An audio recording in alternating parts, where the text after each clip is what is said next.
సొరకాయ curry bore కొడుతుందా? అయితే ఒకసారిలా పచ్చడి ట్రై చేయండి, చాలా బాగుంటుంది. Welcome to our channel. సొరకాయ పచ్చడి ఎలా ప్రిపేర్ చేసుకోవాలో చూసేద్దాం. ముందుగా స్టవ్ ఆన్ చేసుకొని ప్యాన్ పెట్టుకోండి. ఇప్పుడు 1 స్పూన్ ఆయిల్ వేసుకోండి. ఆయిల్ హీట్ అయిన తర్వాత 2 స్పూన్స్ పల్లీలు వేసుకోండి. పల్లీలు లైట్గా వేగిన తర్వాత కట్ చేసుకున్న పచ్చిమిర్చి వేసుకోండి. నేనైతే 10 పచ్చిమిర్చి వేసుకున్నానండి. మీ కారానికి తగ్గట్టుగా 10 నుంచి 12 లోపు వేసుకోండి. పచ్చిమిర్చిని కట్ చేసే వేసుకోండి, ఎందుకంటే ఆయిల్లో వేసిన తర్వాత పేలుతాయి. ఇప్పుడు 1 స్పూన్ జీలకర్ర వేసుకోండి. ఇప్పుడు ఒకసారి మొత్తం కలుపుకొని వేయించుకోండి.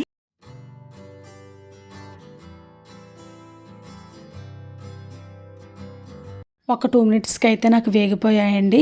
చూడండి, వీడియోలో చూపిస్తున్నాను కదా. ఇలా వేగిన తర్వాత ఒక ప్లేట్లోకి అయితే తీసుకోండి. ఇప్పుడు అదే కడాయిలో 2 స్పూన్స్ ఆయిల్ వేసుకోండి.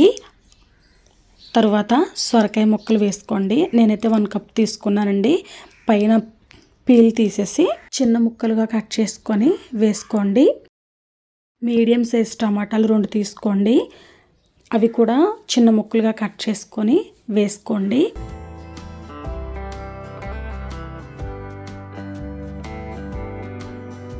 ఇప్పుడు మొత్తం ఒకసారి కలుపుకోండి. ఇప్పుడు ప్లేట్ వేసుకొని ఒక 10 మినిట్స్ మగ్గనివ్వండి. మధ్య మధ్యలో ప్లేట్ తీస్తూ కలుపుకుంటూ చూసుకుంటూ ఉండండి. ఒక 5 మినిట్స్కి వాటర్ రిలీజ్ అవుతాయండి. వాటర్ ఎగిరిపోయేంత వరకు వేయించుకోండి. 2 మినిట్స్కి ఒకసారి ప్లేట్ తీసుకుని కలుపుకొని మళ్ళీ ప్లేట్ వేసుకోండి. అలా చూసుకోండి, ఎందుకంటే అడుగు పట్టేస్తుంది వాటర్ అన్ని ఎగిరిపోతే. కాబట్టి అలా చూసుకుంటూ వేయించుకోండి. చూడండి, వాటర్ అన్ని ఎగిరిపోయాయి కదా, ఇలా రావాలి. ముక్కలు కూడా చూడండి చాలా బాగా మగ్గాయి. ఇప్పుడు కొంచెం చింతపండు వేసుకోండి. ఒకసారి కలుపుకొని స్టవ్ ఆఫ్ చేసుకోండి, ఎందుకంటే చింతపండు ఆ వేడికి మగ్గిపోతుంది.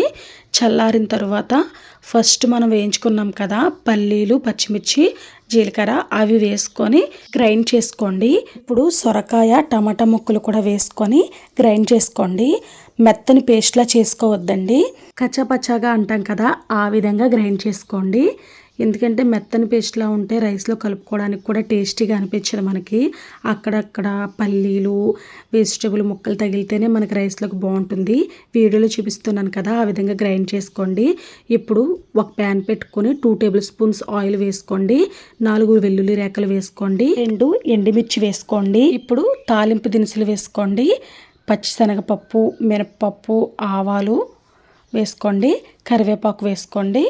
ఇవి వేగిన తర్వాత మనం గ్రైండ్ చేసి పక్కన పెట్టుకున్నాం కదా పచ్చడి, అది కూడా వేసుకొని కలుపుకోండి. మీకు నచ్చితే కొంచెం ఇంగువ కూడా వేసుకోవచ్చండి, నేనైతే వేసుకోవట్లేదు. ఈ పచ్చడి చేయడానికి పెద్దగా టైం కూడా పట్టదండి. తప్పకుండా ట్రై చేయండి, చాలా బాగుంటుంది. ఈ వీడియో మీకు నచ్చినట్లయితే లైక్ చేయండి, మీ ఫ్రెండ్స్ అండ్ రిలేటివ్స్కి షేర్ చేయండి.